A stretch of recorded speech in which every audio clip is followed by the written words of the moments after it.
Good morning, everybody. Welcome to the second webinar in our Inspiring Woodland Creation series. Today we'll be talking about woods and water and the benefits of woodland creation on water. Next slide, please, Andy.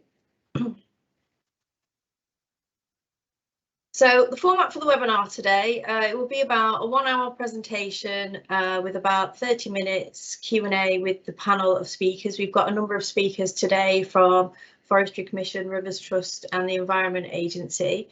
If you've got any questions, please type them in the Q&A as we go through the presentation.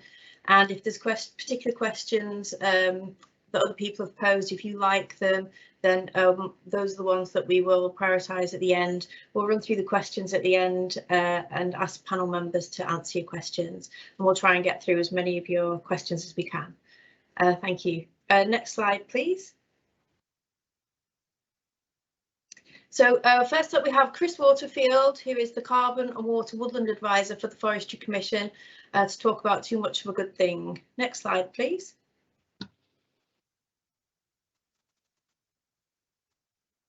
Good morning, everybody. And it's a beautiful day in Manchester, which is unusual. It is normally raining. So water, it's absolutely essential for life, and without a plentiful supply of clean water, we'd be in big trouble. Sometimes you can have too much of a good thing, though. And climate change is predicting that we'll have warmer and wetter weather in the west and slightly drier and slightly sunnier in the east. This will have some positive impacts, but it will also have some negative ones. For instance, soil erosion and sediment runoff. Diffuse water pollution is occurring to some degree or another in every river catchment in England. One of the largest contributors to diffuse pollution is sedimentation caused by soil in solution. Rivers naturally carry sediment from erosive forces occurring in them.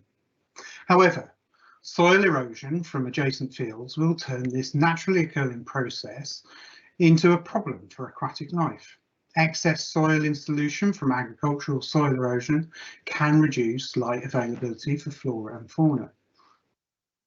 When rivers slow, they drop soil in solution as sediment, which in some instances can choke or squeeze the life out of a river if it happens in the wrong place. Natural river processes will deposit sediment at certain points on the journey from headwater to estuary, and soil erosion can be reduced and prevented from being transported to rivers by placing barriers in the path of the runoff channels, like the one in the field here. This increases hydraulic roughness. In some instances, excessive nitrates and phosphates, chemicals used in fields adjacent to rivers, are washed off via runoff, attached to soil particles in river water, where they dissolve into water and cause excess of nutrients, which is in the main is bad for aquatic life. It leads to deoxygenation and fish and plant deaths, and in extreme circumstances, algal blooms. Next slide, please, Andy.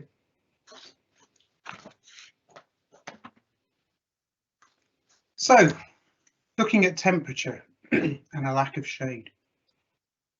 Dappled shade along riverbanks is really important for aquatic life. The removal of naturally occurring plant shade, including trees, from the riparian zone has and still is affecting life in rivers. Add this to a predicted temperature rise of 2 degrees expected by 2050 due to climate change, and you get potentially deathly scenarios for aquatic life in rivers. In spring and summer, a 7-day heat wave that at 21 degrees centigrade will kill trout and salmon fry. Currently, most of the headwaters, rivers and spawning grounds have a recorded lack of shade, which is seriously affecting the spawning grounds and salmoniid species of other aquatic life. Trees can provide the required reduction in temperature for improvements to be made to aquatic ecology. Ensuring a river's riparian or close to the river zone has 50% dappled shade can provide this benefit. Next slide, please, Andy. I'm sure most of you have been impacted by flooding. It's an impact that an event that impacts nearly all of us. In fact, it's estimated that 1 in 6 properties in England is at risk of flooding. This is a result of there being more frequent and more severe storm events over a longer period of the year. Consequently, we see more land holding water in one way or another, with saturated soils over larger areas of ground not able to drain effectively. If you own or manage long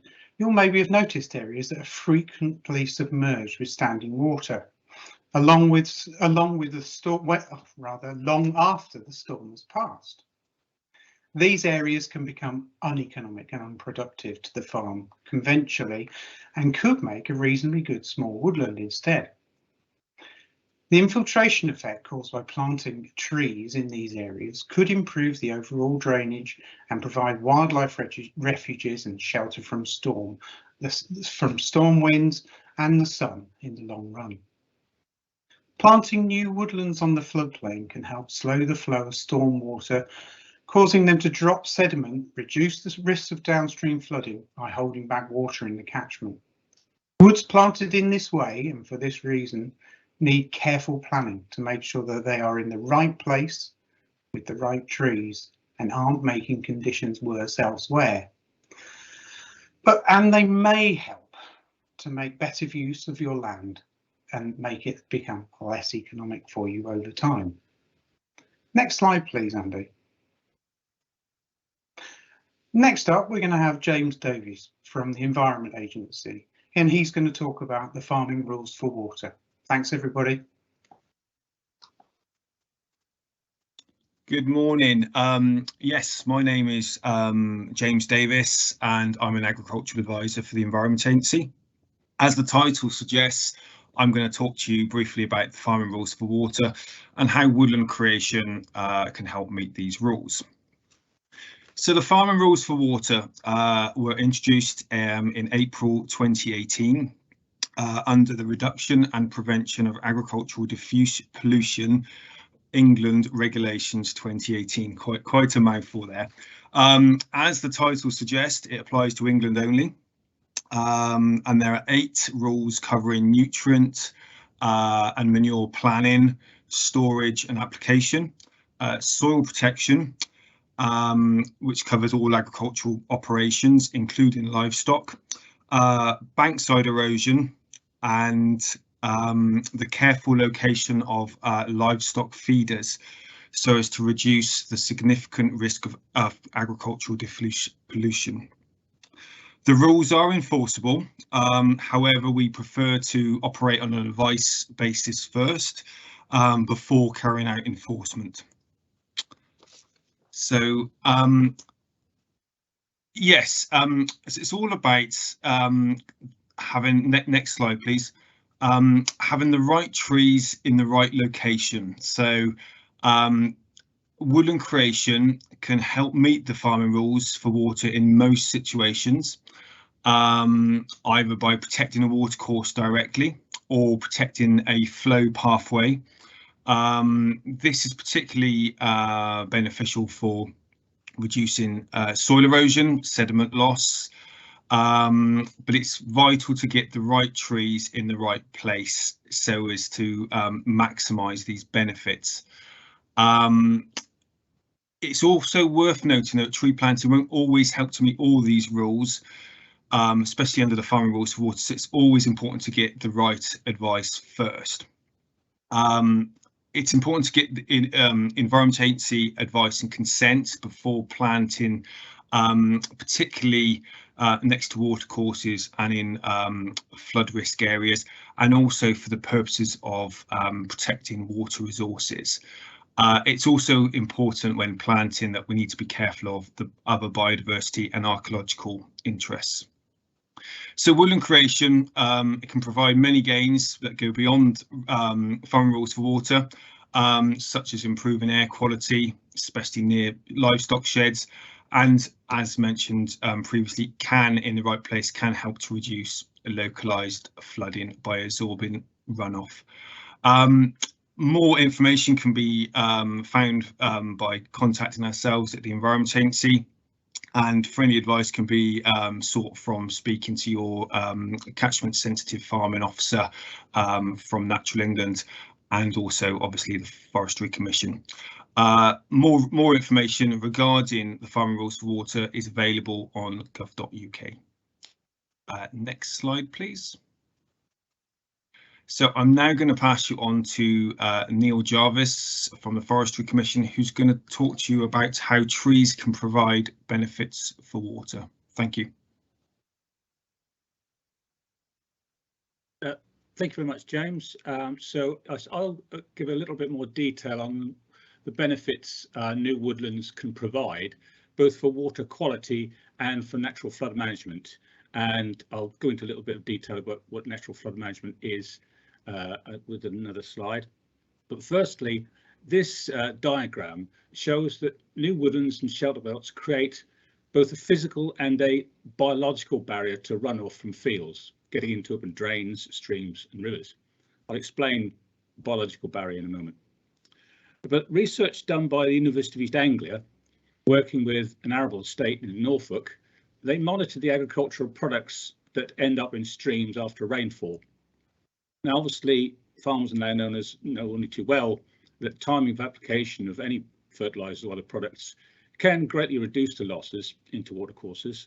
But other research done by the National Farmers Union, they've graphically shown how things have improved over the last 20 years, but in their own words, there's still work to be done.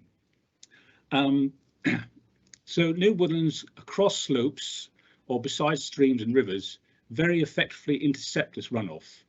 The woodland soil and the leaf litter hold the water, and they also trap the sediments, as has been said.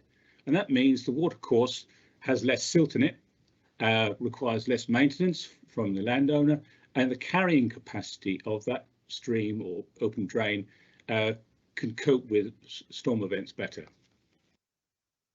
Another benefit of this sort of diagrammatic shelter belt is that the massive tree roots breaks up the subsoil, allowing infiltration of the runoff, and any products in that water are incorporated, and some of the products are actually neutralized by the biological activity of soil bacteria. That's the sort of the biological barrier that a woodland or shelter belt creates.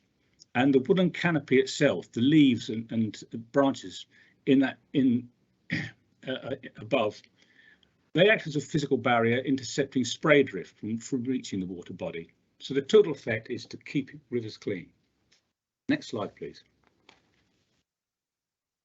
So improving water quality.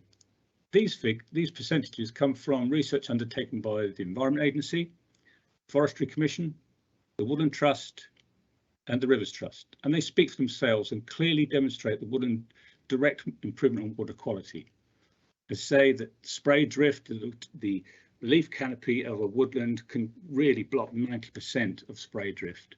Sediment, again, is held back by the roughness of the woodland soil and the leaf litter, stopping that sediment from blocking drains. Pesticides are neutralized in the soils, and the decrease in nutrients is a wider range of percentages, because obviously nitrates are very soluble, so we get a very large storm event if some of that water does get through the shelter belt. That will go into the river, but normally up to 80% of the nutrients are held back. Next slide, please. So natural flood management. What is meant by natural flood management? It's where natural features such as a pond or a new woodland are created to intercept and temporarily store floodwater, rather than using hard installations like weirs, etc., which require maintenance and needs access across farmland, etc. Clearly, at the landscape scale, a massive flood event can't be prevented on the farm, but a new woodland planted in the right place can help prevent field drains being overwhelmed and crops being damaged. The illustration on the right shows a typical root mass of a native broadleaf tree. And it's those same roots that are holding back the sediments that break up subsoil, increase infiltration, so the entire woodland can act like a giant sponge, soaking up and holding back floodwater. Next slide, please. So another feature or another way of having a natural flood management is to install leaky woody dams. Now, a leaky woody dam uses logs to create a barrier over a stream or an open drain. They're constructed so that the average or summer flow passes underneath, but stormwater is temporarily held in the channel or can pass into onto a wooden floor. The benefit is the storm event causes little or no damage to open fields, and the dam controls the flow downstream. Obviously, the siting of a leaky woody dam is essential to get right, so you're not causing problems of flooding upstream from the dam on your own property or somebody else's. So the Forestry Commission Woodland Creation Officer would work closely with a landowner and with the Environment Agency to ensure that such a dam operates correctly and is in the right location. Next slide, please. So I think to wrap up this section, improving riparian, that's riverside diversity. By working with one of the Forestry Commission Woodland Creation Officers, farmers and landowners can plan, position and plant new woodlands across slopes or beside watercourses that will add biodiversity to the landholding. And as I said, intercept runoff, reduce sedimentation and spray drift, all of which will help deliver environmental land management targets. And as this photograph shows, keeping rivers clean means they are clear and healthy, which is essential for aquatic life and contributes towards the quality of our own drinking water. Next slide, please. So now I'll pass you over to Andy Down, who is a Woodland Creation Officer, who will talk more about the details of woodland creation. Thank you.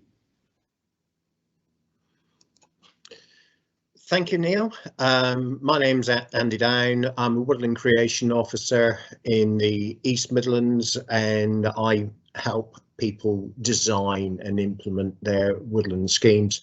And we're going to look at some planting options, and in here we're looking at number one, which is a wider catchment opportunity, where we're planting catchment woodlands that will intercept and slow and store and filter woodland, as Neil has already said. Number two is cross slope woodlands. Now this is generally placed across a slope to break up those water pathways. You know, we're obviously planting not vertically going up and down the slope, but across the slope and trying to break up those paths. So the water is going to run through and probably use a bit of a chicane to go through, which will slow the water going through and drop out those sediments, which will then be picked up by the trees. Number three, we're now going into floodplain planting, so we'll plant trees within the floodplain. This is to slow down waters and try and protect communities downstream. Number four is riparian planting, planting trees either side of a watercourse. This again can help slow flow and reduce sediments, but it's also going to start to shelter the watercourse and reduce the temperature of the water and protect aquatic life. It's always about woodland in the right place, and small woodlands in the right place can make a real difference on the average holding and farming. And in here we have a variety of options. I've highlighted a few for today. Number two is new woodlands in awkward and floodable areas. You know, so these hard to farm areas are perfect for a woodland. Number four and number five, I'm going to put together. This is, you know, existing woodlands or new woodlands, planting, you know, can help again intercept the flow of the water. Number 6, not highlighted, but I'm going to bring it in today because I'm a big fan of agroforestry, and we can use those alleys going across the slope, etc. So there's a lot of opportunities, but that's not a subject we're covering today, but it is a watch that space from the Forestry Commission. Number 7 is new hedgerows. As Neil has already said, you know, planting new hedgerows and new trees with the roots soaking up and helping infiltration, we can use hedgerows in the same manner. Number 8, shading trees, shading watercourses, I mean, sorry. And number 10 is we can also do major woodlands and alternative land use. And most importantly, with woodland, it needn't cover large areas of your holding and productive land to improve water quality. It's all about building resilience into your business by reducing the risk. Riparian planting. In this slide, we're looking at, we've got water flow coming from number 1 across the slope and number 2 into the floodplain. It's where planting can help reduce that. Number 2 is where we've got existing bankside erosion, and new plantings can help with reducing that flow, and the opportunities under the English Woodland Creation Scheme, otherwise known as EWCO, really great acronym. But additional payments within there we're going to discuss in a minute. You know, we have an additional payment for riparian buffers. So this area along the watercourse can attract £1,600 a hectare under the right design. And there we're looking at reducing the direct sunlight onto the watercourse. It's reducing flood risk as well, which is a payment of £500 a hectare. So to stop that water flow or slow that water flow down to the slope, which would just enter the drain and go straight into the watercourse. So hold that water back, we're paying an additional £500 a hectare. And so number 1 and number 3 could qualify for that. And watercourse, water quality. By reduction of that water speed and sediment carrying capacity, we're going to clean up the water and improve the water quality going in. And there's an additional payment of £400. Now, areas that are not currently targeted for these additional payments can be uplifted with the support of your environment agency or your local catchment sensitive farming officer if they're going to contribute to water quality. Buffer strips. We've talked about, Neil's talked about buffer strips already, you know, and you can look at these areas and it's an absolute haven for biodiversity and a real boon for water quality. You know, an unprotected water course, you know, the water flow is going to be uninterrupted, and so the sediments haven't got the opportunity to settle out. You know, they're expensive to maintain because of that extra sediment load going in there, extra nutrient, which is going to have choking of weeds, you know, and you would need to regularly maintain that. It's also a way of plastic entering into the water quality of the water environment. Whereas, you know, a buffer strip like this area, you know, it's self-maintaining because, as Neil has already said about the reduction in sediments, you know, it's natural. It's a natural area. Nature loves natural areas. It doesn't like tidy areas.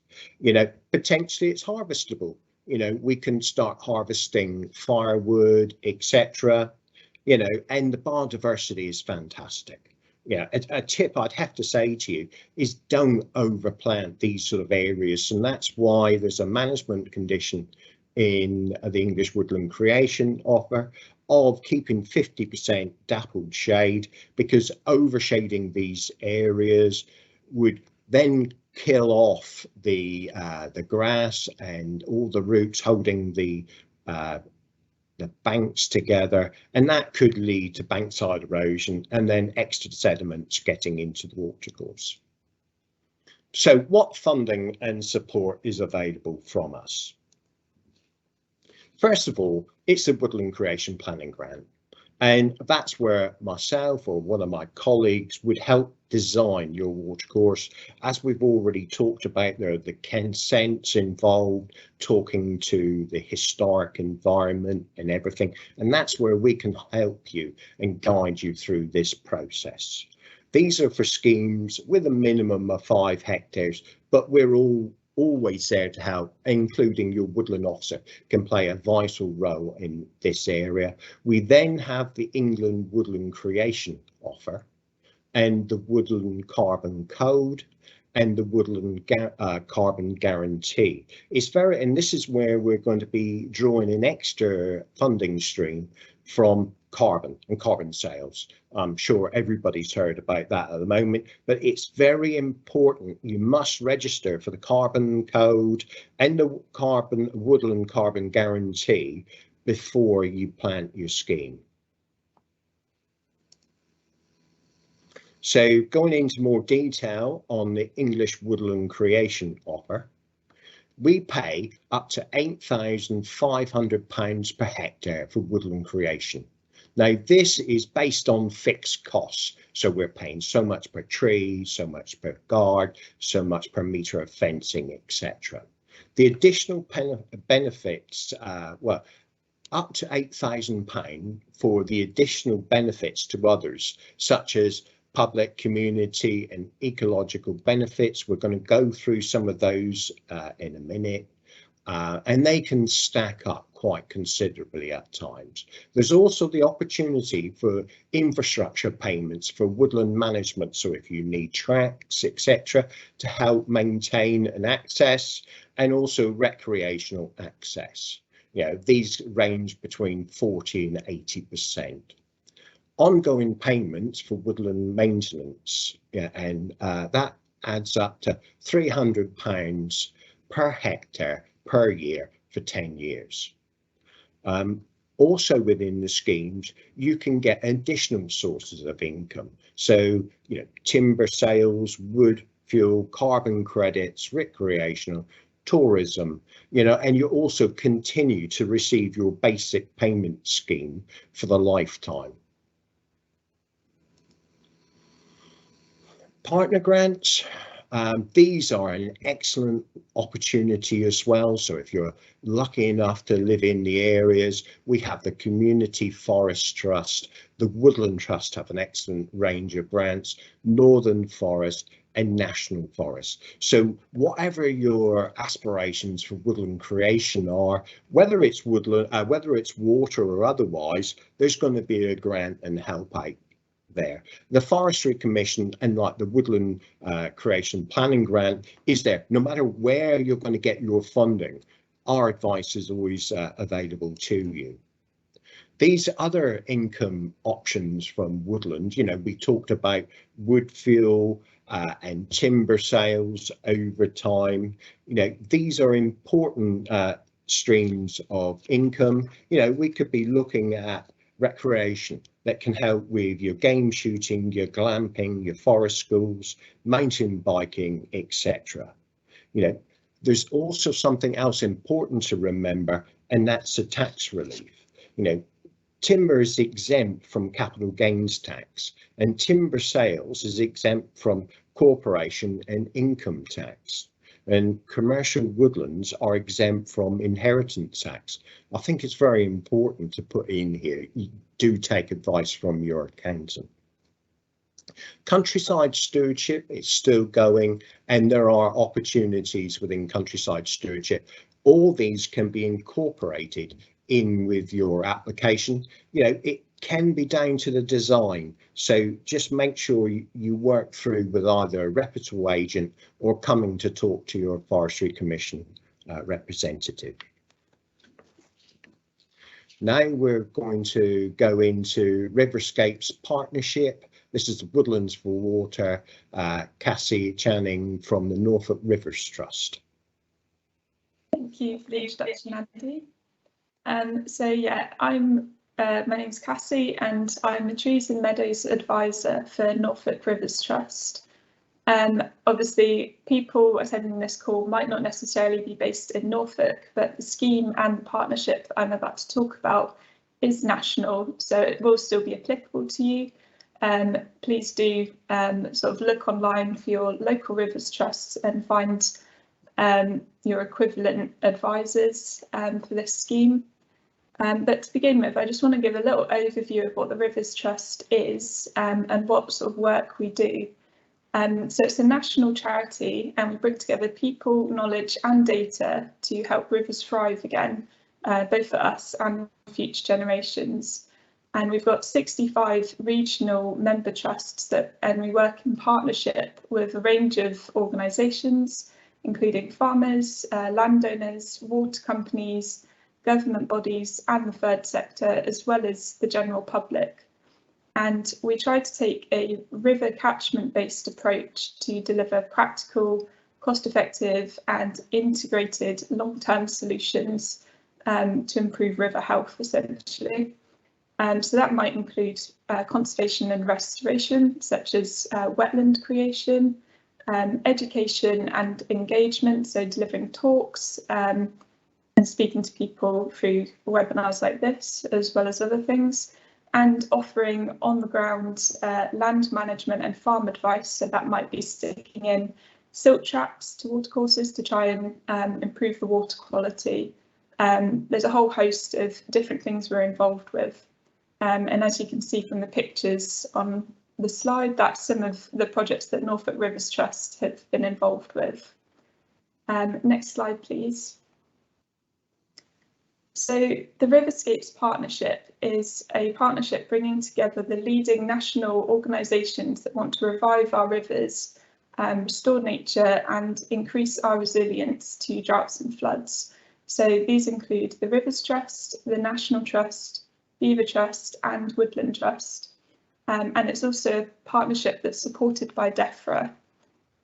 So as you are probably aware, the government is committed to trebling tree planting rates by the end of this Parliament, and it's part of its England Trees Action Plan.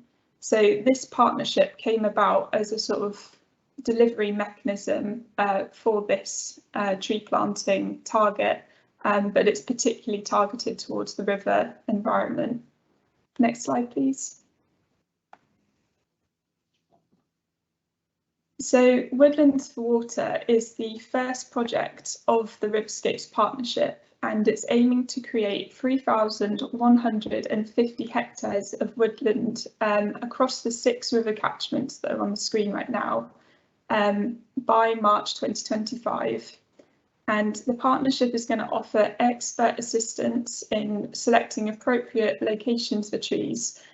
So trying to make sure that planting will provide multiple benefits that have been discussed earlier. So blocking the runoff of pollutants, managing flood risks by slowing the flow of water, creating wildlife corridors to boost biodiversity, and making our rivers more climate resilient by providing shade and cooling the water temperatures. And to support the farmers and landowners in these areas to create these woodlands, they can get free site visits, advice and support from local land management advisors such as myself to apply for funding through the England Woodland Creation Offer grant, or EWCO. So obviously these Pathfinder areas are in specific locations and they've been chosen because the Rivers Trusts or the National Trust, who's another partner, specifically have sort of good contacts and established projects in there, but there is no reason why in the future these areas might be expanded. So if you're in these areas, then it's great because we can offer you extra advice, but equally don't feel that that it's not applicable to you if you live outside of these areas. Next slide, please. So as I'm obviously the advisor for Norfolk Rivers Trust, I'm just going to go into a little bit more depth about the catchment areas that we have. So there's 8 areas that have been identified as priority areas for woodland creation. But I can equally advise and assist with EWCO applications outside of these areas within Norfolk. And also, not only are advisors visiting landowners and helping with EWCO applications, but behind the scenes, we're actually continually working with the other woodland creation delivery partners to share our kind of experience and knowledge and any challenges that we come across, so that we can provide feedback to DEFRA. And that's to hopefully make the EWCO process a little bit less painful. It's going to be easier, more efficient, and just make it better in the future for any landowners that do want to apply for it going forwards. So as I was saying earlier, if you're not in these catchment areas, the work that we're doing is hopefully still going to benefit you in the future. Next slide, please. So as Andy had just described, there's the EWCO additional contributions. So I just want to go into a slight bit more depth about the riparian buffers, or the keeping rivers cool sort of additional contribution. And that's where you can get the £1,600 per hectare, as Andy described. And it's available where the native broadleaf species will provide dappled shade to the river and reduce the summer water temperatures, and also benefit wildlife dispersal along the habitat corridors that are created. So there are certain design targets that you need to meet. So the spatial targeting, it needs to be planted within 10 metres of the watercourse. The species mix needs to be native species, but 30% can be woody shrubs. The stocking density is 1,100 stems per hectare and 40% open space, so that it provides that dappled shade. And then the ground preparation, there shouldn't be any pre-planting drainage or land preparation work. So this is obviously a really key benefit for the river environment, and also obviously improving the water quality and mitigating floods, which are the other additional contributions particularly relevant to rivers, are really key, and they're sort of areas that we'll be targeting to help advise on EWCO applications. But as well as this additional contribution, as mentioned earlier, there are leaky woody dams. So you can get the standard capital cost payments will cover large and small leaky woody dams, and they're a really excellent tool for flood management, and they'll also help enhance the river because they create pools and riffles and provide a variety of habitats for fish and aquatic invertebrates, as Neil mentioned earlier. Next slide, please. So just to conclude, I'm able to offer free advice and support for EWCO applications in Norfolk, especially where there's riparian tree planting opportunities. My contact details will be shared at the end, but for now I'm going to hand back to Andy Down, who's going to speak through some example schemes. Thank you, Cassie. So here we have our example one is an example of a riparian planting. So it's going to be part of the Queen's Green Canopy woodland. It's in conjunction with the Rivers Trust and the Woodland Trust as well as. So it's going to be creating a wet woodland. It'll be reconnecting the river to the floodplain, can help reduce and protect communities from flooding. It will create some excellent new habitats. I'm going to put in again, you know, must seek advice from the Environment Agency just to make sure it is the right wood in the right place. With the financials to go with there, and this is how we reconnected that woodland by reducing the bank and allowing the water to enter onto the land earlier. We've got the planting costs up to £8,500 a hectare, and still got the maintenance at £300 a hectare. Over 10 years, that amounts to £3,000. Biodiversity, this is in the higher rate of payment in this area, is £2,800 a hectare. The social, because it's woods near trees, woods near people, woods near trees. It's £500 a hectare. Water quality it will help with, so there's another £400. Flood risk £500. And public access. Now, public access, not everybody wants it. It is an optional. And if you do choose to take it up and you're targeted for it, this would add £2,200 per hectare as one-off payments. Factoring in the harvestable carbon would be 200 tonnes over the 30-year lifetime at approximately £17 a tonne. Now, this may go up, we're expecting it to, but we're going to base our figures at £17 a tonne. So after planting costs, this would bring in an additional payment of £12,800 a hectare. So for a 5-hectare scheme, this would be £64,000. Example number 2. Now this is something I'm very keen on. It's a potential for woodland creation on a farm, and we're looking at resource protection, protecting of that watercourse. So the watercourse runs along this sort of area, and the picture on the right is showing the tram line where I'm stood, where the arrow is looking up. And we can see that the water is running down, carrying sediments, etc., into the watercourse. It's overtopping the existing buffer strip, but it's important we identify these areas in a wet weather walkover. So the financials up there, again, for water quality in this area, it could attract a payment again of the £8,500 or up to. The maintenance is exactly the same, £300 over 10 years. Water quality and flood risk add on another £900 combined. So factoring in that 200 tonnes of carbon at £17 would bring in after planting costs of £7,300 a hectare. Remember that the BPS, while we have it, is on top of that, you know. And if we look at the picture on the left, yeah, this is what would have been harvestable off that, and you know that's probably not going to cover the planting costs. So you know the added benefit here is potentially we've got an income from forestry over the years. But it's also finding that more profitable use for our less productive areas. Next, we have a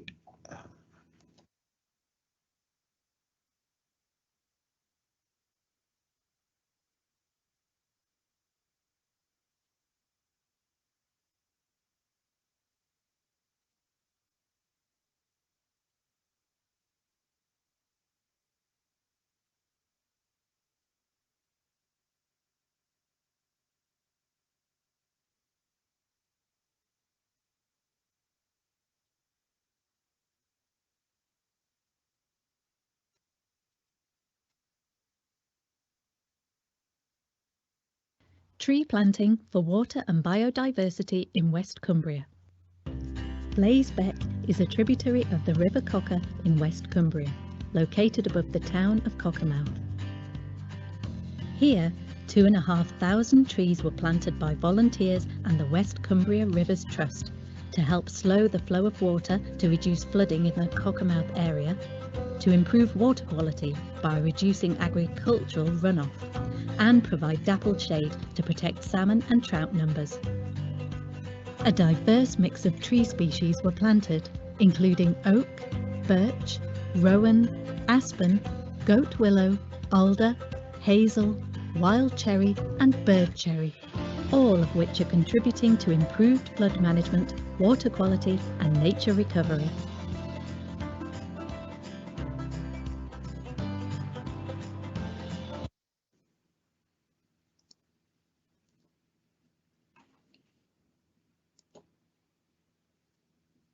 Thanks, Andy.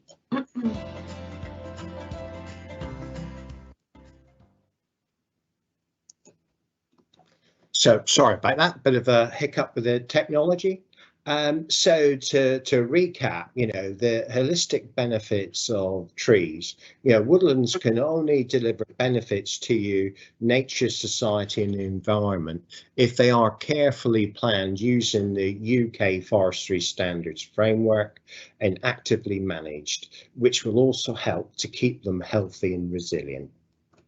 Now I'd like to pass back to Renata. Thanks, Andy. So we've come to the end of our slides and the speakers have finished. So before we move on to the Q&A, just to we've put this slide up, so we'll leave this on while we'll answer any questions. So in terms of what to do next, so there's further information on www.gov.uk/woodland creation, and there are links through to contact details for Forestry Commission Woodland Creation Officers, or look to get in touch with one of our partners, the community forests or the Woodland Trust that was mentioned earlier. And also just up on screen, we've got contact details for the speakers today from the Norfolk Rivers Trust and the Environment Agency. And if you have any questions about the example that we had for West Cumbria Rivers Trust, there's some contact details on screen. So we'll leave that up while we move on to the questions that we've received. We've had quite a few questions that have come in. So I know a number of them have been answered by our panel while the webinar has been ongoing, but I will run through these questions now and ask the panel to answer them. So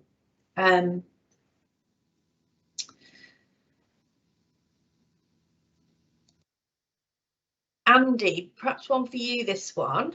Hi, I'm building a wetland lake on my own land and I'm keen to know what varieties of trees are best. Oh, sorry, this one's been answered, but I'll carry on. The soil is predominantly clay with high groundwater levels. And Chris's answer to say alders and willows around a wetland will do as well as birch. Andy, do you have anything to add to that one? Well, on the heavy clay, if we're getting more onto the margins and drier side, pedunculate oak is absolutely excellent because it sends down a really deep rooting taproot which can punch through, and it's also quite a wet specialist as well. Okay, thank you, Andy. Another question for you actually, Andy. I thought that all woodland creation funding now falls within countryside stewardship. Can you repeat that? Yeah, I thought all woodland creation funding now falls within countryside stewardship. Well, no, we have the EWCO for woodland creation. There are still some opportunities within countryside stewardship for you can do some riparian strips and you can do some buffer strips on livestock. As in James have said, normally we're looking at a minimum width of woodlands of 20 meters. When you're going down for water quality buffers or air quality around buildings, we can reduce that down to 10 meters. Minimum size is 0.1 of a hectare for blocks with 1 hectare minimum application areas. Okay, thank you. And another one for you as well, Andy. How do I apply to find out if I'm eligible for the England Woodland Creation Offer?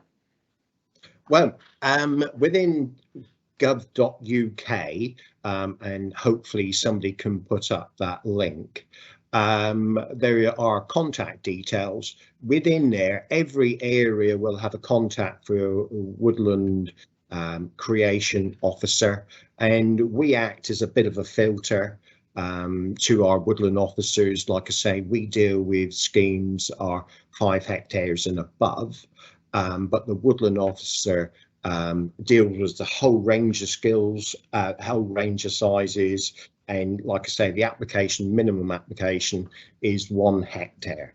So go on to gov.uk, I can't speak, and we'll help you from there. Thanks, Andy. One for Cassie here. Following on from the question about beavers and woodland creation and the response about fencing, If the trees are close to the water, close, i.e. riparian planting, creating fencing that lasts so close to the watercourse and could be difficult. Further to this, we fencing then have other impacts, e.g. build-up of debris affecting water flow, etc. Yeah, so what I know of the beaver enclosures that I visited, they use a metal fence, so it's probably just on about 6 foot high, and it's got like a sort of angled top to stop the beavers climbing out. I'm pretty sure that that would last for a number of years, probably several decades, if not longer. Obviously, yeah, if there are then beavers that are not in enclosures, there might be a bit more of a challenge in things with managing it. But from what I know so far, like most beavers are in enclosures, it's metal fences that are used. And from the areas that I've seen where they are, there's not been that much trouble with sort of plastic and debris kind of coming in through the enclosure. I suppose if there were going to be beavers in a slightly more urban area or where there was more sort of pollution input, then that could be a problem, and I would presume that you'd have to kind of arrange for it to be cleared up and taken out. But where I've seen beaver enclosures, they're normally in quite secluded areas where there isn't actually much pollution kind of coming in through to the enclosure. And also the way that the fencing works is that even across the watercourse, it's sort of blocked by, there's like an inflow pipe which has like a sort of grate over the front of it to stop the beavers obviously coming in and out. Hopefully that answers your question. If anyone else wants to add anything. Through. Thanks, Cassie. One for Chris. I assume your quote of £17 per tonne for carbon is an average price. I've heard £25 per tonne by selling WCUs or PIUs under the carbon code scheme. Off that must come audit costs incurred by an agent to remain registered under the carbon code. Uptake for carbon code is relatively low in my experience. Yeah, take that in a couple of parts. Yeah, average costs, or rather average income for a tonne of carbon is now around about £20. If you look at the private market or the woodland creation, or rather the woodland carbon guarantee, which is the government's guarantee price mechanism for purchasing carbon. Yes, there are auditors' fees, and yes, there are management fees for some schemes. But actually, we have seen a surge in woodland carbon code applications over the last 12 months. And just prior to the planting season finishing this year, we had a rush of probably 600-700 applications registering. So I'm not sure about whether there is not the demand for woodland carbon code projects. I think the team that has been very busy registering and pushing them through the process would probably disagree with that. Anything else? No, so I can't remember the Thanks, Chris. There is another question actually for you. Good. Scheme lasts 10 years. The wood's unlikely to be harvested for 25 years. Is that correct? The scheme and the management payments that we give you last for 10 years, yes, after the creation of the woodland. You might start doing some interventory thinning works at 25 years, anything from maybe 15 to 25 years, and start earning some income at that point in time. Once the woodland has become a woodland, though, it can't just be harvested in conventional terms, like a field of wheat might be harvested. You have to get a felling license. You have to get a management plan in order to say how you're going to replace the woodland and what you're going to, how you're going to replant it. But actually you should start to get some income from your timber, depending on what you're growing and depending on what your how the conditions are after about 10 to 20 years. Carbon wise, if you're thinking of signing up for the Woodland Carbon Code with your new woodland, why wouldn't you? You can start to earn income from it after about 5 years, depending again on growth rates and the species that you plant. Thanks, Chris. Next one is for Andy. I'm already putting my farm into the wilding offer with the Riverside grassland entered as low input grassland. If I were to apply for a woodland grant on this land, how would this affect my wildlife offer agreement? I think this is a bit more of a general question. An individual question. Every application is quite individual. If you're already in a countryside stewardship application, if you're accepted for a EWCO, we can bring that out of your countryside stewardship or even the existing HLS without repayment of any monies due or any monies occurred already. But the thing is to remember, once you go into a woodland scheme, it does need to come out of the agriculture. I think on this sort of area, it's very much on an individual basis to have a look at your woodland officer. It doesn't stop you going in an existing scheme, but we would take it on an individual basis. Thanks, Andy. This question, I think, is for you or James, because it says about the FC or EA. Will the FC or EA be able to include additional funding for lowering banks or earthworks to improve floodplain connectivity? Can it be included in capital costs funded by EWCO? From the EWCO point of view, no, it wouldn't be funded, the capital costs.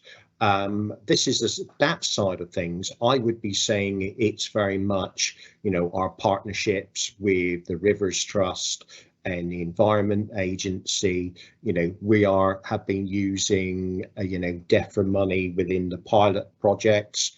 The creation of water ponds and holding can be incorporated into the EWCO, so ponds, etc., can be still attract the maintenance payment and the additional contributions, but at the moment there are no capital from EWCO to create these features. Okay, thanks, Andy. One for Neil. Is there an option for natural regeneration where this might be feasible, allowing natural succession within buffers and appropriate interventions to maintain them? As I understand it, yeah, under the English Woodland Creation Offer, there is support for natural regeneration. However, there are risks involved in that because sites don't necessarily naturally regenerate to the sorts of densities required to be called woodland.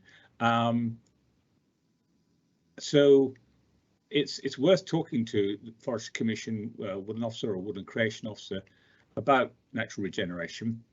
It is very site specific. I don't know if perhaps Andy can give a bit more detail on the actual support for that. Yeah, for natural regeneration, areas can be allowed to regenerate naturally. The actual targeting is quite relaxed. You know, we are keen to encourage this. It's only got to be 100 stems per hectare to establish over 5 years. And if you're not going to meet that target, you can do some supplementary planting as well as, you know, the conditions are that it needs to be within 100 meters of a seed source tree. So, but this is where sometimes you know, you need to look at the options available out there, because some of these options, countryside stewardship are still excellent with buffer strips, etc. But you can naturally regenerate wooded areas. Thanks, Andy. Another one for you, actually, Andy. I attended a webinar about preparing and submitting a EWCO application, and there seemed to be only one mapping system that was acceptable to use. I asked if it is possible to use the Land Act to produce suitable plans, but as yet I've not received a response. Can you tell me if plans produced via the Land Act platform will be accepted? Otherwise, it seems that applicants will have to subscribe to the approved platform. Well, the government platform is Magic Maps, which is free to do that. Land applications, I believe, are free. That is a question I probably need to take away and confirm, but I'm going to say, oh, Chris would like to come in on that. It's okay. We are in discussions with the Land Act at the moment to see how we can integrate and have our system on, have our information on their system. So I'm pretty sure that soon this issue will resolve itself. Okay, thanks, Chris. Another question for you, Chris, actually. Should each grant scheme insist on an accompanying management plan? There should be more emphasis on management of trees after planting. This is the key to success. Too many trees planted close together is not ideal if the sodden vegetation are then destroyed through shade. Yep. I could just answer that yes. Yeah, absolutely. Management is absolutely key. I was just answering this question, so thanks very much for saving my typing fingers. Management of woodlands is absolutely key for their success. Part of the reason for planting closely spaced is that you get more success, or the theory goes you get more success. You can then thin those trees out, and that is part of the management. Thinning the trees gets light to the floor. Getting light to the floor continues that hydraulic roughness that I was talking about right at the beginning of the webinar, and therefore then encourages and elongates the benefits that we have all been talking about of reducing the amount of soil in solution and chemicals in solution that actually end up in a river. So yeah, I'd agree. Get a management plan. Put your, even if it's not a one that comes with the scheme, if that's too not enough detail, put your own management plan together about how you are going to manage your woodland to ensure that you don't get a non-existent understory. Thanks, Chris. Andy wanted to add something to that answer. Yeah, I'd like to come in on that and say it's in everybody's interest when they're establishing a new woodland for the correct maintenance. So maintaining it, keeping the weeds down, etc. at the beginning, that's going to increase the amount of trees that you've got that will survive. Also, that sort of formative pruning, etc. over time. So will improve your timber quality when you come to sell. You know, you'll be selling for a premium market rather than the firewood market. So in all ways, it's in everybody's interest. And we have £10 that sort of payment of £300 per hectare for 10 years for that sort of formative time. So we have built in resource to help. Thanks, Andy. Another question here for Andy while you're on. This one's a popular one. What are the incentives for people to maintain these woods beyond the 10-year payment scheme? Well, it's in everybody's interest to payments. What's going to come around in elm, we're not completely sure. It's likely that, or there could be some form of help in along the SFI sort of route. You know, I've seen some reports in 2024 there is a potential for that, but that's still to be decided by DEFRA in future funding. But if you're wanting to manage your woodland in the correct way to get the best out of it for silviculture and everything, to get that income there, you know, it's in your own interest to do that and to look after that. Take advice. There's some excellent organisations like the Royal Forestry Society and the Woodland Trust. They all have that help and advice there available for looking after your woodlands. But at the end of the day, it is down to the owner and their sort of interest in the woodland to get the best out of it. And, you know, you do need to have that sort of interest in the woodland. Thanks, Andy. Well, just one other quick question. Can you include cricket-back willows in woodland creation? No.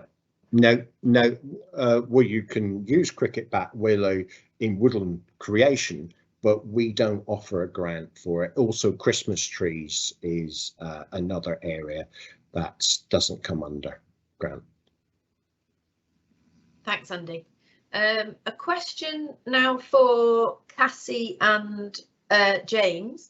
Cassie mentioned support for riparian buffers within 10 metres of watercourse, but we've been advised by EA to maintain an 8-metre unplanted buffer adjacent to a watercourse for access and bank stability.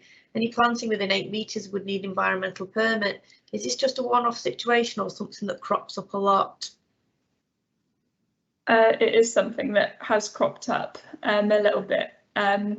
Obviously, yeah, there's lots of different things to kind of consider. So the EWCO offer does want to sort of provide shade for rivers or dappled shade, but by doing that, it would mean that obviously the Environment Agency still has the kind of 8-metre stretch that they need for maintaining the river. So it is something that's kind of cropped up and we've been discussing a little bit. I don't know if Andy, you wanted to come in if you've got any more sort of comments on that. Thank you, Cassie. Well, obviously it's local regulation to allow access to the watercourse. This can be in the Environment Agency, or here in East Anglia, this can be the Internal Drainage Board, etc. And it is important to allow access. It's not perfect in all cases. We would like to do it maybe with a local discussion. It might be possible to plant one side closer than the other side, etc.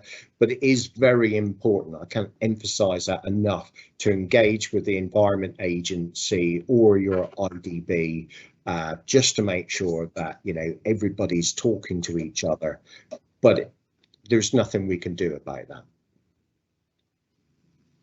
And I'd just add as well that obviously part of the EWCO application process is early engagement with all different kind of stakeholders and people like that. So it's just part of the process when you're applying that you would kind of contact all the relevant people and kind of work out a way that is going to work for everyone. Thanks, Cassie. One for Neil. If there are trees on more than one boundary of floodplain grazing marsh, it becomes ineligible for breeding and wintering wader grassland options in CS. Is that something you wanted to comment on? Yeah, there are guidelines on via Natural England on breeding waders, and I know that just recently there was guidance on that, and I must admit I haven't read it yet, so I don't know if Chris or Andy are more familiar on that one. Sorry, I can't help. Yeah, okay, thanks Neil. Andy said you'd like to come in on that question. Well, obviously, when we're looking at breeding waders, it is very important to look at the whole situation as a whole. And when you've got breeding waders, you're not really going to want to bring in trees. That these act as like perches for raptors, and we're just going to end up with predation on the birds. So, you know, it's very important, as Cassie said, when we're looking at these schemes, we are looking at the total environmental impact. It part of the environmental impact assessment that the Forestry Commission does. It looks at that we've got improvement planting trees, and where there is strong evidence of breeding waders, I'm afraid we wouldn't be supporting a scheme for tree planting. Okay, thanks, Andy. Neil, is this one for you? Is there an option for natural regeneration where this might be feasible, allowing natural succession within the buffers and appropriate interventions to maintain them? I think we did answer that one, didn't we? Oh, did we get? Sorry. Yeah. Apologies. The answer is yes. Yeah. Natural regeneration can be supported with an incentive. Okay, Yes. Thank you. Another one, Chris. What about fruit trees, walnut, almond, hazelnuts, as I am vegan? Well, those are trees. The walnut, hazelnut are all trees that we would see underneath a woodland creation scheme. Fruit trees, depends what sort of fruit it is. If it's apples, then I don't think we do include them unless they're crab apples and can be shown to be a kind of wilder version, maybe. But ordinarily, we don't support fruit trees as a woodland creation scheme because that becomes more of an orchard. But those other nut-bearing and seed-bearing trees can be included. Andy, you want to come in? I would say, you know, for fruit orchards and nut orchards, commercial, it's watch this space. We're developing with industry agroforestry options, and we're hoping to bring those into EWCO.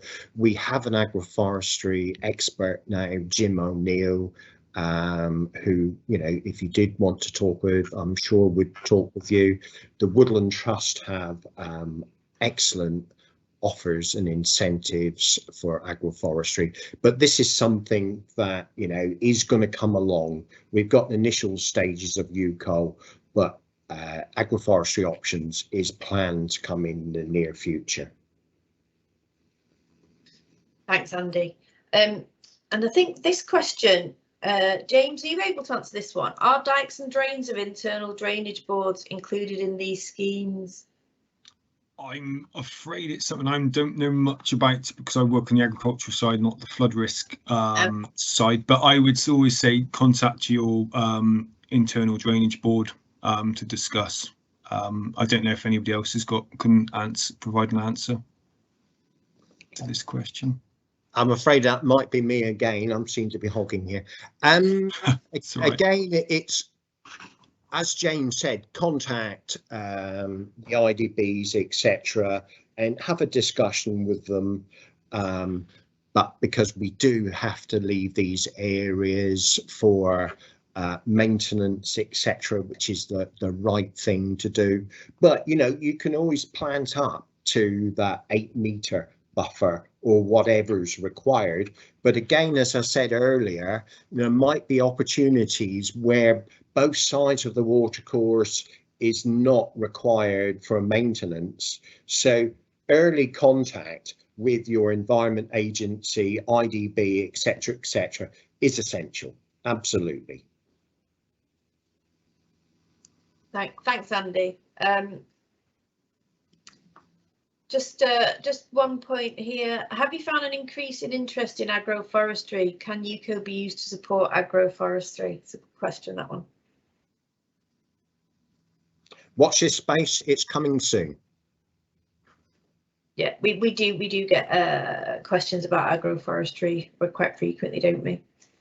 Okay, so I think we've covered most of the questions there now. So So that's the end of our webinar. We do have a short video to play on the way out, which just sums up the points that have been made in the webinar today. So we'll just play that to end the webinar. If you want to use this animation at all in promoting Woods for Water, please get in contact because that's available for you to use. But thank you, thanks for attending, and thanks for all the great questions. Planting the right tree in the right place can help you manage flooding on your land, improve water quality and support aquatic habitats. By slowing the flow of water, reducing runoff and increasing infiltration, trees can help reduce flooding. And by acting as natural buffers between watercourses and neighbouring land, woodland can help improve water quality by reducing pollution runoff and soil nutrient losses. What's more, their roots can stabilise soil, decrease erosion and stop sediment from settling in waterways. Plus, they act as natural water filters too. Planting trees alongside rivers can help keep them cool by providing shade, while fallen branches, twigs and leaves provide organic matter which supports water wildlife. By acting as a windbreak, riverside woodland can also help retain soil moisture during periods of drought. England has over 200,000 kilometres of rivers and streams, but they need our help to thrive. You can be part of the solution. With the England Woodland Creation Offer, support, advice and grants to create woodland from as little as 1 hectare are available, along with extra water-related stackable payments for farmers and landowners. Search Tree Planting and Woodland Creation Overview on gov.uk and follow #WoodsandWater.